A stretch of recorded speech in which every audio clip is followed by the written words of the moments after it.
Dragons of the Singularity, Part 2, Shadows of the Present. Chapter 7, Stormfront. The storm rolled in at dusk. Selene stood on the ridge above the smoldering compound, wind tearing at her coat, snow driving sideways in sheets. Below, the base was a broken carcass.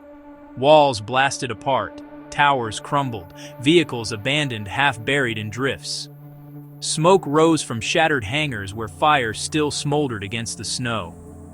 The UN convoy had fortified what was left. Blue-helmeted soldiers patrolled in rigid formations, their rifles gleaming with frost.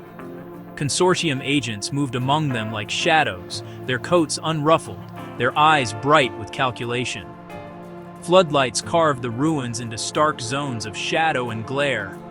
But it wasn't the soldiers or the agents that made Selene's skin crawl. It was the sky. The auroras churned violently, green and violet and gold colliding in sheets of light. Thunder rumbled, unnatural and low, vibrating through her bones. The storm wasn't weather. It was resonance, raw and unstable, radiating from the dragons. They're close. Alpha's here, and so's the other one. Selene didn't answer. Her head was pounding, resonance pulsing like a heartbeat inside her skull. Alpha's voice brushed faintly against her mind, steady, golden, but strained. Storm breaks. Be ready. Ready for what? No answer. The faithful had gathered on the outskirts of the base, hundreds of them kneeling in the snow. They had built makeshift shrines of twisted steel and broken glass, their torches burning defiantly against the storm. Their chants rose above the wind, rhythmic and insistent. Wings, wings, wings. Across from them, on the ridge opposite, hunters crouched in the snow, rifles trained on the faithful and the base alike. They wore scavenged armor, their faces painted with ash and soot. To them, all dragons, and anyone bonded to them, were targets. 3 factions, 1 storm. Selene felt caught in the middle of a tightening noose. The first crack came with a shout from the faithful. The storm is the sign.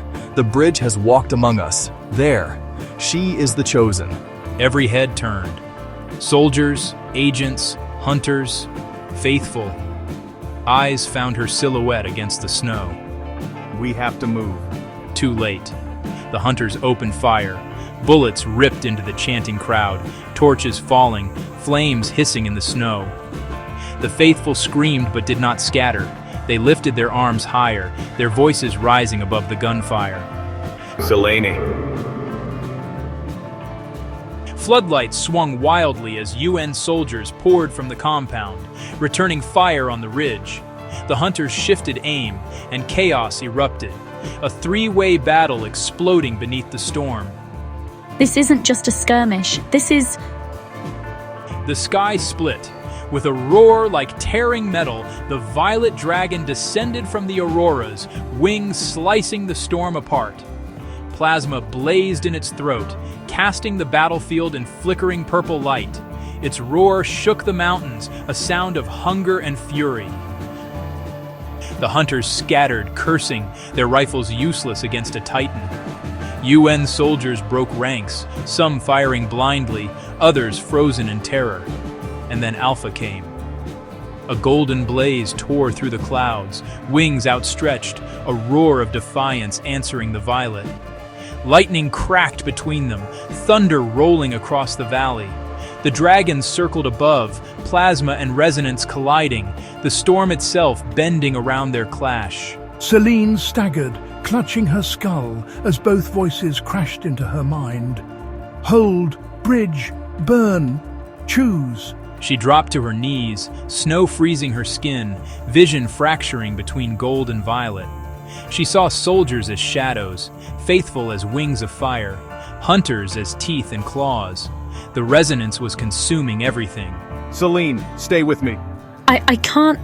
Yes, you can. You're the bridge. You said it yourself. I never asked to be. Doesn't matter. It's what you are. The violet dragon struck first, diving low, plasma roaring from its jaws. The blast incinerated a section of the compound, metal and concrete melting into slag. Soldiers screamed as the ground shook.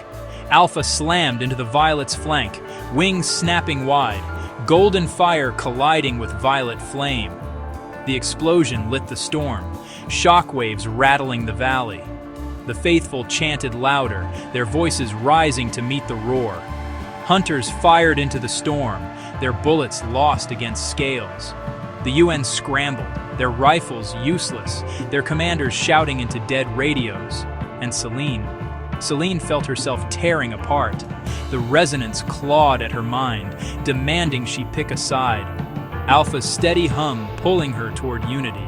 The Violet's jagged roar pulling her toward destruction. Chains, wings, fire, choice. She screamed, the sound lost in the storm. And then she felt it. Something new. Not Alpha, not the Violet, not human voices or dragon resonance. Something between. It was the bond, hers. It thrummed not with chains or fire, but with connection, fragile, raw, human. Stop! The word wasn't sound, it was resonance. It thundered across the valley, rippling through soldiers and faithful and hunters alike. Even the dragons faltered mid-flight, wings beating against the shockwave. For a heartbeat, silence. Then the violet dragon turned its gaze on her. Its eyes burned with hunger, but not mindless hunger. It saw her. It recognized her. Bridge, it hissed into her mind, or kindling. The pressure crushed her, driving her to her knees. She felt herself splitting, her thoughts fracturing into gold and violet. She couldn't hold both. Selene, you're not alone. You've got me. You've got us. She gasped, clawing for air, and in that moment she realized the truth. The bridge wasn't just her. It wasn't just her bond with Alpha. It was all of them. Kieran, the faithful, even the soldiers and the hunters, humanity itself. The dragons were reflections of what humanity carried, unity and division, peace and destruction. And she was the mirror. I'm not your weapon. I'm not your saint. I'm not your slave. I am the bridge because I choose to be. The resonance flared. Not gold, not violet, but white hot, blinding. The storm split down the middle. Alpha roared, wings blazing. The violet dragon shrieked, plasma scattering into the sky. For a moment, they were both forced back, as if her resonance had carved space between them. Selene collapsed, snow cushioning her fall, her vision dimming.